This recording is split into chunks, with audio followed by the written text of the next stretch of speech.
istilah-istilah dalam hukum pidana. Simak penjelasannya. Pertama adalah berita acara pemeriksaan atau disingkat dengan BAP. Adalah prosedur dari pihak kepolisian untuk mencari informasi dari berbagai pihak mengenai suatu kasus.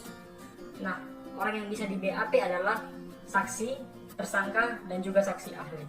Berita acara pemeriksaan merupakan bagian dari isi berkas perkara yang dihasilkan dalam proses pemeriksaan oleh penyidik atau penyidik pembantu.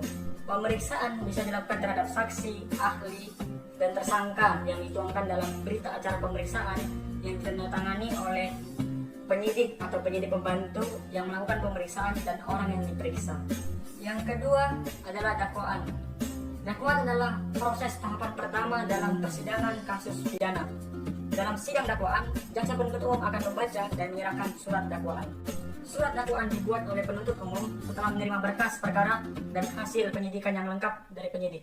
Surat dakwaan dibuat setelah jaksa penuntut umum berpendapat bahwa hasil penyidikan sudah cukup dan dapat melakukan penuntutan.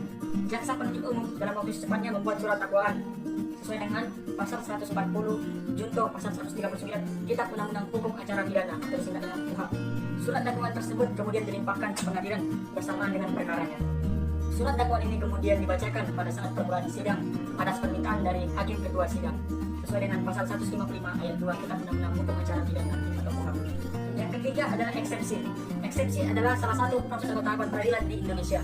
Eksepsi berarti penolakan atau keberatan yang disampaikan oleh seorang terdakwa dan atau penasihat hukumnya.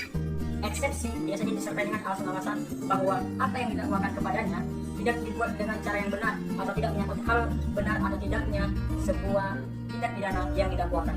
Yang keempat adalah tanggapan eksepsi. Tanggapan eksepsi adalah surat yang dibuat oleh jaksa penuntut umum yang diserahkan dan dibacakan di muka persidangan.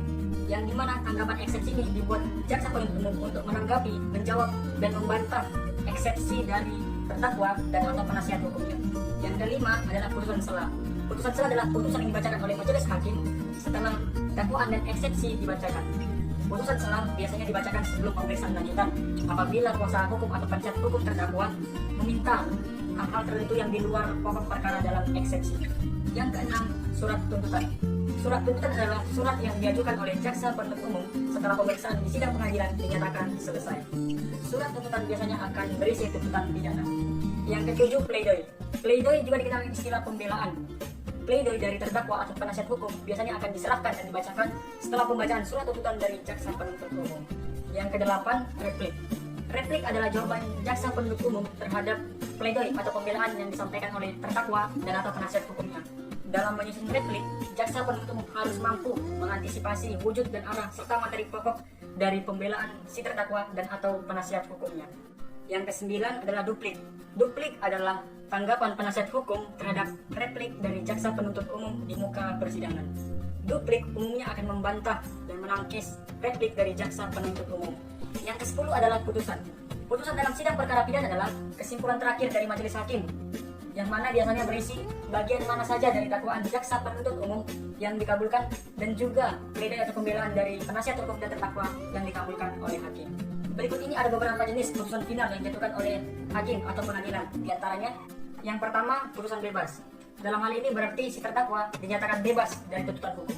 Sesuai dengan ketentuan pasal 191 ayat 1 Kitab Undang-Undang Hukum Acara Pidana, putusan bebas terjadi apabila pengadilan berpendapat bahwa dari hasil pemeriksaan apa yang didakwakan kepada si terdakwa tidak terbukti secara sah dan meyakinkan. Hal ini juga karena tidak ditemukannya perbuatan melawan hukum yang dilakukan oleh si terdakwa. Yang kedua, putusan lepas. Berdasarkan pasal 191 ayat 2 Kitab Undang-Undang Hukum Acara Pidana, di mana majelis hakim berpendapat apa yang didakwakan kepada terdakwa terbukti, namun perbuatan tersebut dalam pandangan hakim bukan merupakan suatu tindak pidana. Yang ketiga atau yang terakhir adalah putusan pemidanaan. Nah, dalam hal ini majelis hakim berkeyakinan bahwa apa yang didakwakan kepada si terdakwa terbukti secara sah dan meyakinkan bahwa telah melakukan tindak pidana, dan juga si terdakwa akan menerima sanksi atau hukuman sesuai dengan pasal yang didakwakan kepadanya. Baiklah, demikian yang bisa